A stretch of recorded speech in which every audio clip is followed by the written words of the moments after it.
Exercise 7.2 question number 6 करने वाले हैं क्लास। इंपॉर्टेंट क्वेश्चन है। हमारे पास एक पैरेललोग्राम है और इसके 4 वर्टेक्स हमें दिए हैं।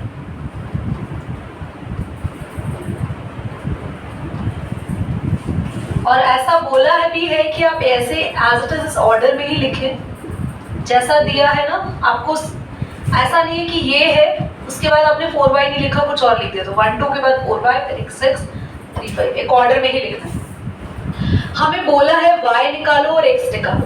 प्लस देखो मेरे पास इस क्वेश्चन को करने के काफी तरीके हैं, बट आई प्रेफर कि आपके एज के अकॉर्डिंग और आपके एनसीईआरटी के अकॉर्डिंग हम इसको कराएं।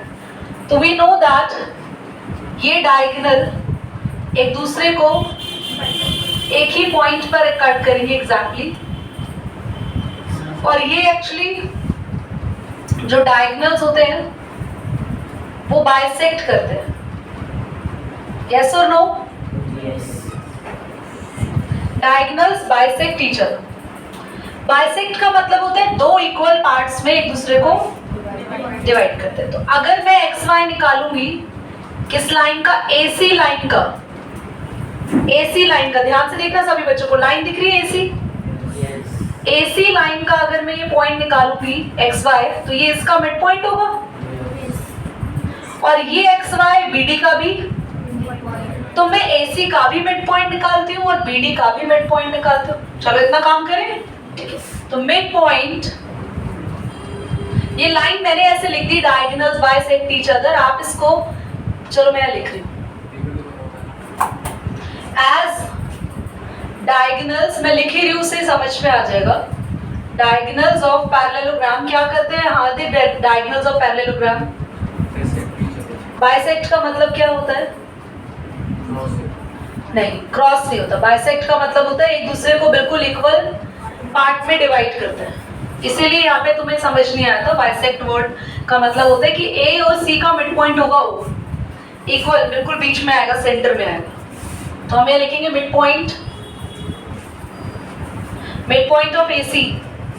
तो मिड पॉइंट ऑफ एसी में ए का पॉइंट क्या है बोलो? व्हाट्स द पॉइंट ऑफ ए? सी बोलो, x1 y1 आगे बोलो, ये है। आप लोगों को याद है मिड पॉइंट का अलग से फॉर्मूला लिखवाया था? मिड पॉइंट का फॉर्मूला था x निकालने का, x1 लास्ट क्लास की वीडियो दोबारा देख सकते हैं जो बच्चे नहीं आए थे और जिनको नहीं पता ये फॉर्मूला कैसे बना था। और y निकालने का फॉर्मूला था, जो बच्चे खाली ऐसे ऐसे लिपसिंग कर रहे हैं बच्चे ध्यान दे, पढ़कर आए। तो x हम लोग निकाल सकते हैं यहाँ से, x1 है 1, x2 है x अपॉन में, तो x आ गया 1 प्लस x बाय y, कितना आ गया 2 प्लस 6 यानी कि 8 बाय 2।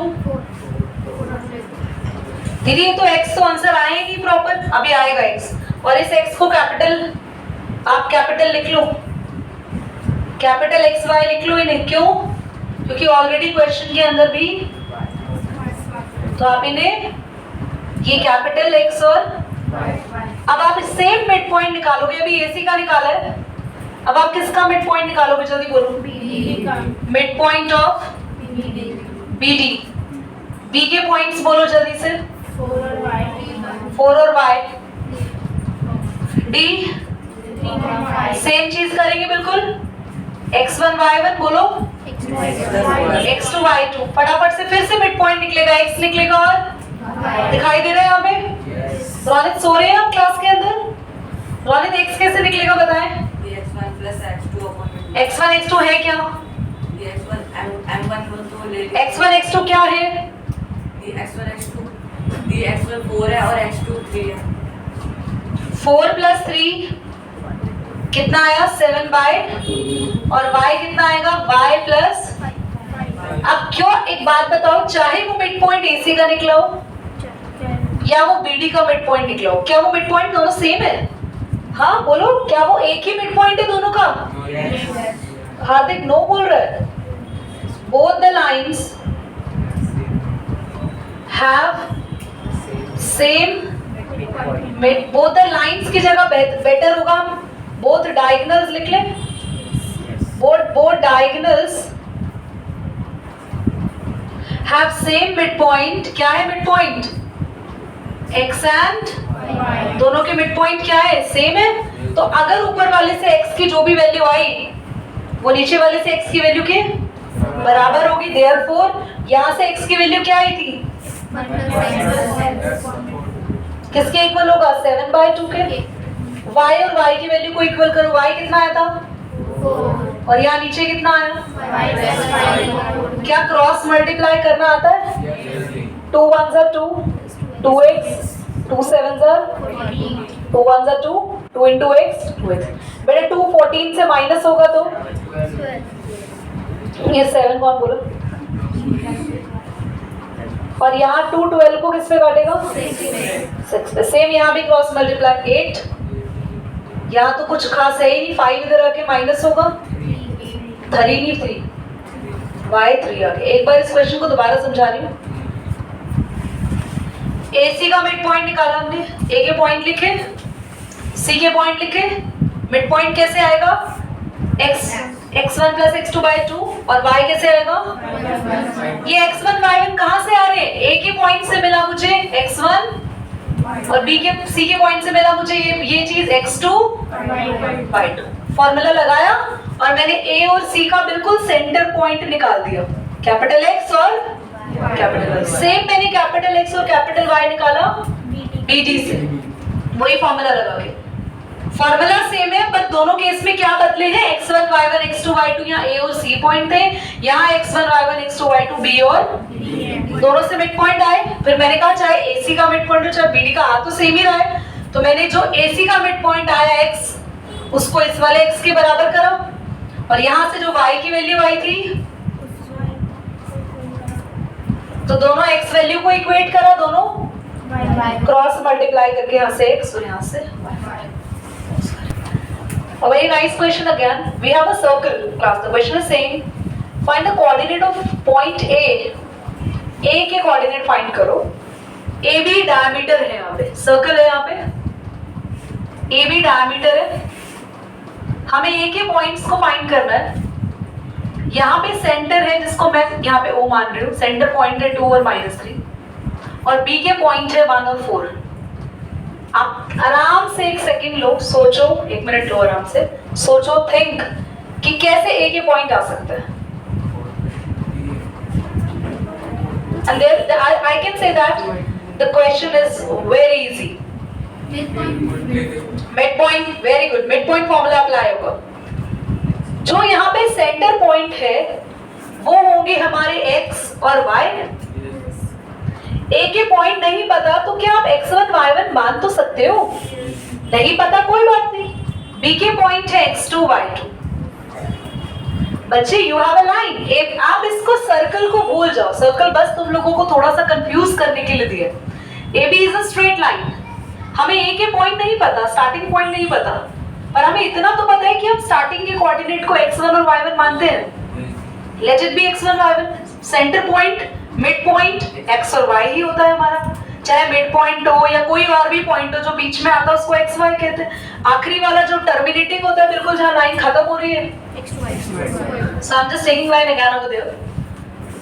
हाँ, A O x y हमारे पास है 2 और -3। B हमारे पास है 1 और 4 which is x2। क्योंकि हमें बोला है कि हमारे पास the point A where the diameter with the center है तो ये मिड पॉइंट है, ठीक है। Now for midpoint section formula आपका जो अप्लाई होगा, ये लाइन ना आप पिछले क्वेश्चन में भी लिख लेना। फॉर midpoint सेक्शन फॉर्मूला होती है x1 plus x2 y। Class, what's your x over there? Tanisha 2। x1 नहीं पता, रहने दो, x2 बच्चे कितने आराम से x1 निकल कर आ रहे हैं, 2 2 जा 4। मतलब ऐसी कैलकुलेशन देख के तो लगता ही नहीं है हम 10th में आ गए।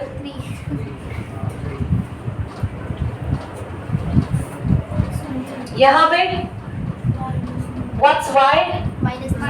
-3 y1 नहीं पता, छोड़ो उनको, ऐसे जिनको नहीं पता उनके हाथ पकड़ के कब तक बैठे रहोगे। -6 4 भी आके -6 और -4 कृष्णा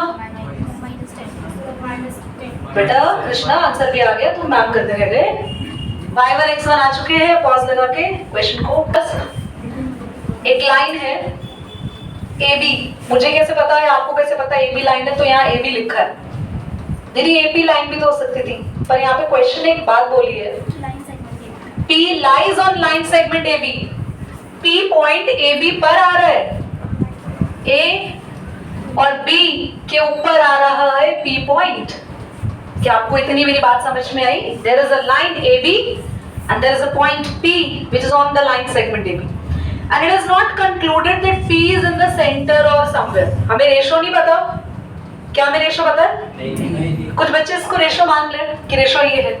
नाउ एक्सप्लेन करते हैं आपको, बहुत ध्यान से सभी बच्चे सीखेंगे प्लीज एवरीवन। ये क्वेश्चन आप लोगों का मोस्ट इंपॉर्टेंट इसलिए क्योंकि इसमें काफी सारे लॉजिक्स जुड़े हुए हैं। -2 and this is ठीक, हमें निकालना है किसको? P को हम XY मानेंगे ना बच्चों? पर ये तभी आ सकता है जब मुझे या मुझे AP और PB का रेशो बताओ।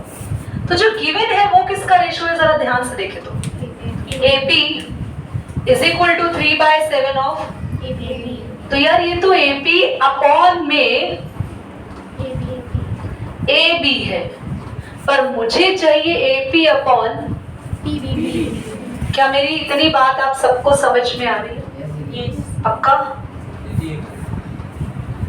इसको यहाँ ले आए ना, तो ये AP अपॉन में क्या है, AP अपॉन पूरा, तो मुझे रेशो चाहिए होता है AP और PB, है ना? मुझे PB चाहिए, तो मैं थोड़ा चेंज करूंगी यहाँ पे। कैसे चेंज करें, सब लोग देखे जरा यहाँ पे। रेसिप्रोकल कर सकते हैं इसको आप लोग?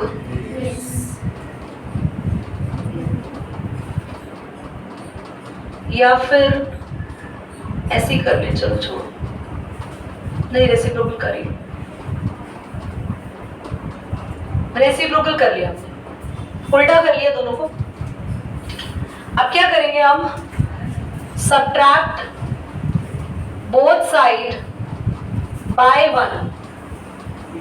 क्या करना है, जो रेशो दिया हुआ है उसको सबसे पहले रेसिप्रोकल, तुम सब्ट्रैक्ट कर देना बेटा, रेसिप्रोकल भूल जाना, पहले रेसिप्रोकल करना है, देन दोनों साइड 1 से माइनस करेंगे हम, क्योंकि पीछे नहीं दिख रहा है अगर, तो मैं यहाँ लिख रही हूँ AB अपॉन AP, बोलो तो 7। वेरी गुड, बहुत बढ़िया, अच्छा लग रहा है, आप सब साथ साथ बोल रहे हैं। अब यहाँ एलसीएम आएगा AP आएगा, यहाँ बोलो तो यहाँ AP एलसीएम आएगा। पूछ सकते हो इससे बीच में क्या करा रही हूँ? एलसीएम लेना आता है ना, जो यहाँ नीचे लिखा होता है वो इससे मल्टीप्लाई होता है। 1 के नीचे कुछ लिखा है क्या कृष्णा? तो कुछ भी नहीं होगा, तो खाली AB, तो AB किससे मल्टीप्लाई हुआ ही नहीं, AB और AP इंटू 1, यहाँ 7 और 3 1 सर। अब जरा सभी बच्चे एक बार ध्यान से लाइन को देखो, AB में से AP चला गया, PB नहीं, किसकी बीबी? PB की, कह रहे BB, PB अपॉन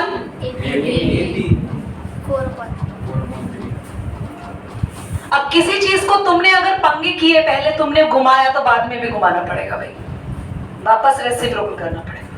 वापस रेसिप्रोकल करते ही आपका काम बन गया। अब जरा आंखें खोलो बेटा, ध्यान में थे आप, क्या आया? AP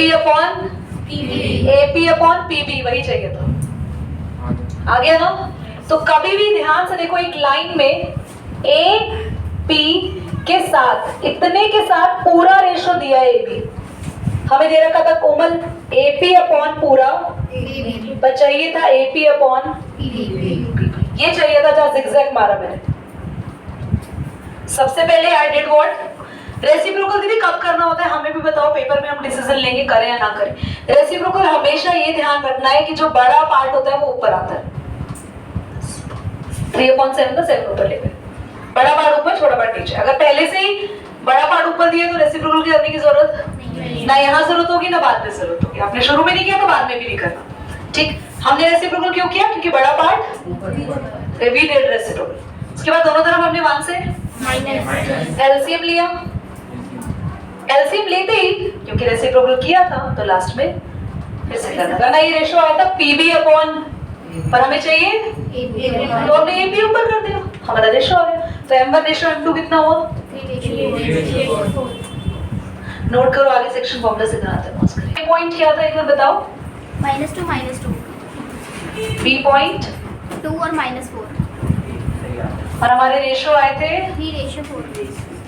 तो बस xy निकालना। मैं खुद से भी कर सकते हो वैसे तो, पर मैं x कैलकुलेट कर रही हूँ, y खुद से निकाल लेना। तो रेशो हमारे पास x के लिए फॉर्मूला था m1x2 प्लस m2x1। आदिति तुमने सीखा नहीं था ना ये? वीडियो से देख लिया था ऑप्शन थे जैसे। ओके, m1 m2 ये होते हैं बेटा। तो हमारे पास m1 है 3, x2 है 2, m2 है 4, ये -2, 6, 4 2 ज़र, -2/7 ये आदित्य तुम्हारा 2 कैसे आ रहा था खाली?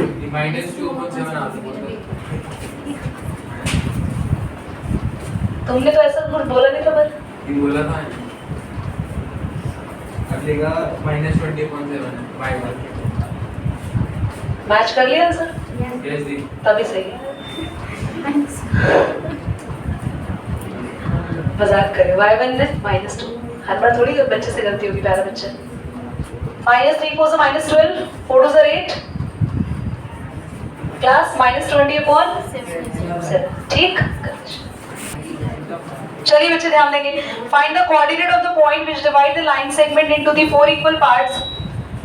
ये क्वेश्चन कुछ वैसा ही है जैसा हमने वो 3 इक्वल पार्ट वाला किया था। तो मैं इसको हिंट दे रही हूँ, करेंगे आप लोग इसे घर से। ठीक है, ध्यान देंगे। हमारे पास एक लाइन है, कितने इक्वल पार्ट्स में डिवाइड हो रही है? A B Q, ये हमने कर भी लिया था यार, ऐसा सिमिलर किया था। 4 इक्वल पार्ट्स हैं, सबके कोऑर्डिनेट निकालने। ए का भी कर लो ताकि हिंट पता चल जाए करना कैसे। ए के पॉइंट क्या है? -2 -2 2, ये बेटा x1 y1।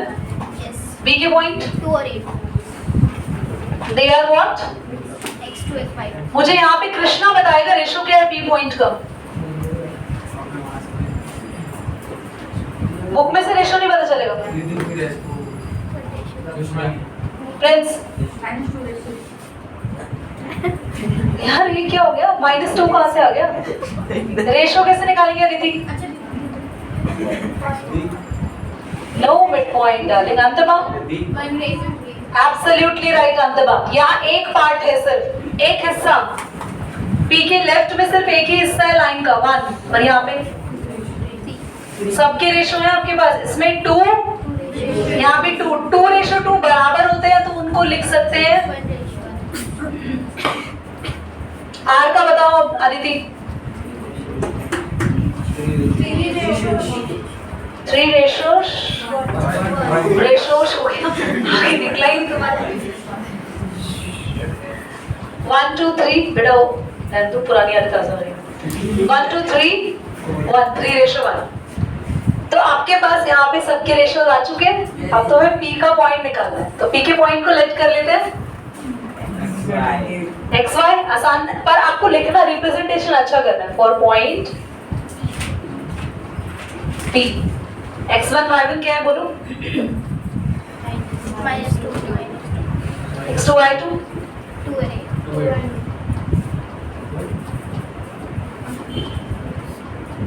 x1 y1 x2 y2। अब आपके पास यहाँ पे बेसिकली x निकलेगा m1 x2 plus m2 x1 upon में। अब p के लिए रेशो क्या है बेटा आपके पास? p के लिए 1:3, तो m1 की वैल्यू 1 x2 2 m2 3। कुछ एक आधो की आवाज आ रही, बाकी व्यूअर्स बैठे हैं भाई। 1 प्लस x निकालेंगे कृष्णा, y भी निकल जाएगा ऐसे ही। क्या आप अगलों के लिए x y निकाल लोगे? Yes, चलो पहले p के पॉइंट्स मेरे दोनों निकाल के बताओ, पॉज करो।